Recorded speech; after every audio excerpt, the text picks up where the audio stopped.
एक छोटे से गांव में एक किसान रहा करता था। उसके परिवार में 2 ही लोग थे, वह और उसकी पत्नी। किसान खेत जाने के लिए तैयार हो रहा था और अपनी पत्नी से बोला, मेरे लिए खाना पैक कर दो। किसान की पत्नी खाना लेने घर के अंदर जाती है और उसको खाने का डब्बा ला कर देती है। किसान अपने खेत की तरफ चल देता है।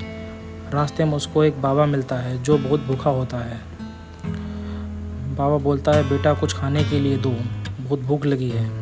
किसान बहुत दयालु होता है और वह अपना खाने का डब्बा बाबा को दे देता है। बाबा किसान की दयालुता देखकर बाबा प्रसन्न हो जाता है। किसान जाने लगता है, तभी बाबा कहता, बेटा रुको, ये कुछ चावल के दाने हैं, इसे लेते जाओ और इसे अपने खेत में बो देना। किसान बाबा से वो दाने लेकर आगे चल देता है और खेत पहुंचकर अपने खेत में वो दाने बो देता है और फिर वहाँ से घर के लिए निकलता है।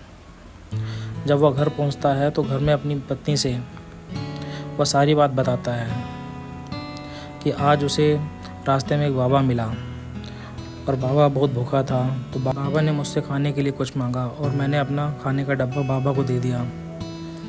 इस करके बाबा मुझसे खुश होकर बाबा ने मुझे चावल के कुछ दाने दिए और बोला कि इसे बेटा अपने खेत में बो दो, और मैंने वो बो दिए हैं। यह सुनकर पत्नी कहती, अच्छा किया आपने, बाबा को खाना खिला दिया। अगले दिन किसान सुबह उठकर खेत की तरफ निकलता है। किसान जब खेत पहुंचता है तो देखता है कि उसके खेत हरे भरे हो गए हैं। फिर उसको याद आता है कि बाबा ने उसको चावल के दाने दिए थे और वो जादुई चावल के दाने थे। यह सब देखकर किसान बहुत खुश होता है और वह खुशी खुशी फिर अपने घर चला जाता है।